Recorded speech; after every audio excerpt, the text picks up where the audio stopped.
Phone tapping కేసులో ఈటల రాజేందర్ గారు గతంలో మా ఫోన్ ట్యాప్ అయింది అన్నట్టుగా కూడా గతంలో పోలీసుల ఫిర్యాదు ఇచ్చారు. ఇప్పుడు వారిని పిలిపించారు. ఏ రకమైనటువంటి స్టేట్మెంట్స్ ఇవ్వబోతా ఉన్నాడు ఈటల? డెఫినెట్గా అండి మెయిన్గా ఏంటంటే ఇది ఎలక్షన్స్ టైంలో మెయిన్ వ్యక్తిగతంగా ఉన్న డిస్కషన్సే కానివ్వండి, వాళ్ళ పర్సనల్ డిస్కషన్సే కానివ్వండి, అంటే ఒక మనిషికి సంబంధించిన పర్సనల్స్ అన్నీ కూడా వాళ్ళ వ్యక్తిగతమైన వాళ్ళతో ఫోన్లలో మాట్లాడుకుంటుంటారు. అవన్నీ కూడా రికార్డింగ్ చేసి వాళ్ళు ఏ కార్యకర్తలతో మాట్లాడుతున్నారు, ఏ కార్యకర్తలు ఏమని వీళ్ళకి వాగ్దానం చేస్తున్నారు అనే దాంట్లో నాట్ ఓన్లీ ఈటల గారు, ఈవెన్ మైనంపల్లి గారు ఎప్పుడైతే టీఆర్ఎస్ నుంచి కాంగ్రెస్కి వెళ్ళినరో ఆయన అనుచరులది కూడా మళ్ళీ ఫోన్ ట్యాపింగ్ జరిగింది. అలానే బీజేపీలో ఉన్న సోకాల్డ్ లీడర్స్ ఎవరైతే పెద్ద పెద్ద వాళ్ళు ఉన్నారో వాళ్ళవి కూడా చేయడం జరిగింది. దీన్ని బట్టి మనం అర్థం చేసుకోవాలి ఏంటంటే ఈ యొక్క ఇల్లీగల్ యాక్టివిటీ చేయించిన కేటీఆర్ గారు, ఎందుకంటే ఐటీ మినిస్టర్ మనకు తెలిసిందే కదా, ఆ టైంలో ఉన్నది ఎవరు? IT minister. ఆయనకు తెలియకుండా జరిగింది అంటే మిత్ర అది కూడా క్రైమ్ కిందకి వస్తుంది. Even ignorance of law, completely ignorance of, నీవు ఒక ఐటీ మినిస్టర్ అయ్యి ignorance of fact is excusable, but ignorance of law is not excusable. అట్లాంటప్పుడు ఆయన మీద కన్ఫామ్గా పనిష్మెంట్ ఇవ్వాలి. దీనికి మద్దతుగా ఉన్న కేసీఆర్ కానివ్వండి, కవిత గారు, హరీష్ రావు గారు, వీళ్ళందరూ కూడా చూడండి, మొన్న జరిగిన ఎలక్షన్లో జరిగిన ఆ సీట్లు కూడా వాళ్ళకి రాలేదు అన్నట్టు. అంటే ఒక ఎలక్షన్ గురించే కానివ్వండి లేదా వ్యక్తిగతమైన విషయాలు, అంటే వాళ్ళని బ్లాక్మెయిల్ చేయాలి. వాళ్ళ వ్యక్తిగతంగా ఏమైనా ఉంటే ఇంకా వాళ్ళని అవన్నీ పట్టుకొని, ఇప్పుడు నిన్న రఘునందన్ రావు గారికి ఒక బ్లాక్మెయిల్ థ్రెట్ వచ్చింది, చంపేస్తాము అని చెప్పి. అంటే దీన్ని బట్టి వాళ్ళ పర్సనల్స్ అన్నీ తీసి ఇట్లాంటివన్నీ వీళ్ళది ఇప్పుడు కాదండి, కార్పొరేట్ ఎలక్షన్స్లో కూడా I'm contested corporator from Neredmet. వీళ్ళు ఫోన్ ట్యాపింగ్ అనేది ఇప్పుడు కొత్తగా చేసింది కాదు, ఇప్పుడు బయటపడ్డది. ఎందుకంటే పెద్దవాళ్ళందరికీ కూడా డౌట్లు వచ్చినాయి, ఫోన్ కాల్స్ పోట్లేవు, డిస్టర్బెన్స్లు వస్తున్నాయి, కట్ అయిపోతున్నాయి ఫోన్ కాల్స్. ఇమీడియట్లీ ఏమి జరిగింది, సిమ్ములు మార్చడం జరిగింది. మళ్ళీ కాదు ఫోన్స్ తప్పునేమో అని ఫోన్లు కాదు.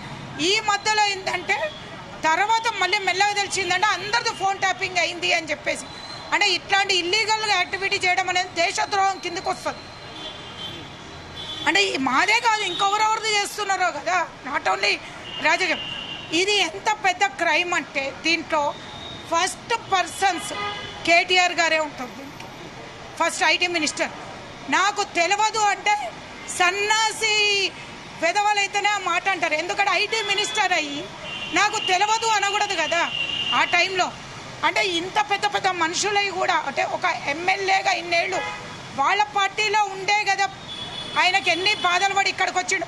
అట్లాంటి మనిషిది కూడా ఫోన్ ట్యాప్ చేయడం అంటే ఇంకెంత మూర్ఖులు అనేది మీరు అర్థం చేసుకోండి. ఎన్నికల సందర్భంగా ఈటల రాజేందర్ని ఏ రకమైనటువంటి ఇబ్బందులు పెట్టారు ఫోన్ ట్యాపింగ్ తర్వాత? ఎవరైతే పార్టీలో బీజేపీలో జాయిన్ అయ్యే వాళ్ళకి ముందే తెలిసిపోయేది ఫలానా వాళ్ళు జాయిన్ అవుతున్నారు.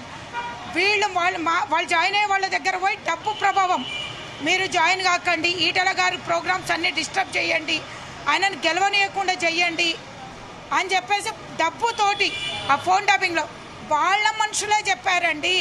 ఇది ఎవరో చెప్పింది కూడా కాదు, టీఆర్ఎస్ కార్యకర్తలే చెప్పారు. మా వాళ్ళు ప్రతి ఒక్క క్యాండిడేట్ది ఎవరెవరిది ఫోన్ ట్యాపింగ్ ఉందో, ఎవరైతే న్యూట్రల్గా ఉంటారో అంటే డెసిషన్ తీసుకుంటారు, వాళ్ళ ఇంట్లోకి వెళ్ళిపోయి అమౌంట్స్ ఇచ్చి వాళ్ళ సైడ్ చేసుకుందామని కొన్ని వేల మందివి చేశారు. మల్కాజ్గిరి మొత్తం చేశారు, మ్యాక్సిమం లీడర్స్. వాళ్ళందరికీ కూడా విట్నెస్ల కింద పిలవడం జరిగింది, ఇంకా వస్తున్నారు, ఇంకా వాళ్ళందరికీ నోటీసులు పోయినాయి. ఒకటే ఏంటంటే దీన్ని వీళ్ళు సీరియస్గా తీసుకొని రేపొద్దున పనిష్మెంట్ ఇవ్వకపోతే మాత్రం మన ఒక లాకి ఇంపార్టెన్స్ లేదని. అయినప్పటికీ ఈటల రాజేందర్ భారీ మెజారిటీతో మల్కాజ్గిరిలో గెలిచారు. ఎన్ని ఇబ్బందులు పెట్టినా ఎవడేం వీకలేడు, ఆయన ఇంటిగా కూడా వీకలేరు.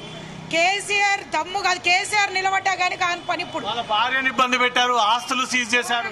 ఘోరంగండి. ఆమెనైతే నిలవల్లామని రోడ్ అసలు ఆమె బాధకైతే దేవుడు కనిపించిండు. ఎందుకంటే ఆమె జెన్యూన్గా ఆమె వర్క్ ఆమె చేసుకుంటుంది. ఆమె ఓన్లీ ఎలక్షన్స్ టైంలో ఇచ్చేసి ఆమె వర్క్ ఆమె ఏదైతే ఉందో ఆమెను గుంజడము. ఈయన ఏంటంటే సోషల్ మీడియాని మొత్తం ఇల్లీగల్ యాక్టివిటీకి పనిచేయడం. వాళ్ళ సోషల్ మీడియా మొత్తం కూడా అండి ఇల్లీగల్ యాక్టివిటీస్ చేస్తారు. మళ్ళీ ఏంటి, ఎవరన్నా బీజేపీ వాళ్ళు కాంగ్రెస్ వాళ్ళు నెగిటివ్ చేస్తే వాళ్ళ మీద అక్రమ కేసులు. ఎగ్జాంపుల్ నా మీద ఒక 7 కేసులు పెట్టాడు. మేము ఏదైనా క్వశ్చన్ చేసి ఇట్లాంటిది ఏమైనా నిలదీస్తే మా ఇండ్ల మీదకి వచ్చి దాడి చేయడం, అంటే ఇంత మూర్ఖ పాలనలో ఉన్నారు. వాళ్ళ అపోజిషన్ కూడా సూటుగారండి. ముందు అపోజిషన్ కూడా వాళ్ళని తీసేయాలి. ఉన్న ఓటింగ్ ఇప్పుడు ఏదైతే సీట్లు వచ్చినాయో అవి వాళ్ళకి కావు. ఈటల రాజేందర్ గారు ఏమని డిమాండ్ చేస్తారు? ఫోన్ ట్యాపింగ్ కేసులో నిందితులపై ఎట్లాంటి చర్యలు తీసుకోవాలని కోరుతారు? 100% ఇది రిగరస్ పనిష్మెంట్ ఇవ్వాలి, ఫైన్ పనిష్మెంట్ ఇవ్వాలి. ఎవరికైతే దీనితోటి వాళ్ళకి అనుభవం, అంటే ఎవరికైతే ఇంకా ఘోరమైనవి జరిగినావు, లైక్ ఇప్పుడు రఘునందన్ రావు గారికి థ్రెటనింగ్ వస్తుంది, అంటే ఇట్లాంటివి జరిగినప్పుడు 100% ఈ పార్టీ కల్లా పనిష్మెంట్ ఇవ్వాలి. దీని ప్రభుత్వం ఈ పార్టీ కల్లా కోర్టులు కానివ్వండి, వీళ్ళ ఎంక్వైరీలు కానీ ఫాస్ట్గా చేసి వాళ్ళకి పనిష్మెంట్ ఇస్తేనే కదా పబ్లిక్ నమ్ముతారు. చట్టానికి లోబడి పనిచేయాల్సిన పోలీసులే పై పొజిషన్లో ఉండి ఆర్డర్స్ ఇచ్చి ఫోన్ ట్యాపింగ్ చేశారనే ఆరోపణలు కూడా వ్యక్తమవుతోంది. మీకు తెలుసు కదా ఎవరెవరు ఉన్నారో, నేను వాళ్ళ పేర్లు చెప్పనక్కర్లేదు. దీంట్లో ఎవరెవరు ఉన్నారో అనేది లిస్ట్ అంతా బయటకు వచ్చింది. ఇప్పుడు ఎవరిని నమ్మాలి? లా అనేది ఎవరిని నమ్ముతుంది? పోలీస్ యంత్రాంగంని, కోర్టుని నమ్ముతుంది.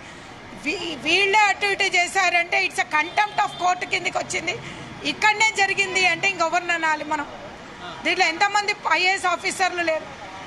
మనం చూడట్లేదు. వాళ్ళని కూడా ఇంటరాగేట్ చేస్తున్నారు కదా, తెలుస్తుంది కదా. ఇప్పుడు వాళ్ళ కుటుంబాన్ని చిన్న భిన్నం చేశారండి. అయినా హుజురాబాద్ బై ఎలక్షన్ గెలిచారు, ఏ మెజారిటీ తోటి గెలిచాడు. అక్కడైతే మీరు చూడాలి కదా, 6 నెలలు అండి, 6 నెలలు 600 కోట్ల రూపాయలు ఖర్చు పెడతారా? 600 కోట్లు ఈటలను ఓడగొట్టాడు. అయినా గెలిచిండు. ఇదంతా మీరు అర్థం చేసుకోవాల్సింది ఏంటంటే, ఇంత వర్స్ట్ పాలన అనేది మనము ఇన్నేళ్ళు భరించినాం. ఇప్పుడు కొత్తగా ఏం లేదు. అప్పుడొక ప్రభుత్వం పాడైతే ఇప్పుడొక ప్రభుత్వం పాడింది. 2 ప్రభుత్వాలు ప్రజలకి దరిద్ర పాలనే.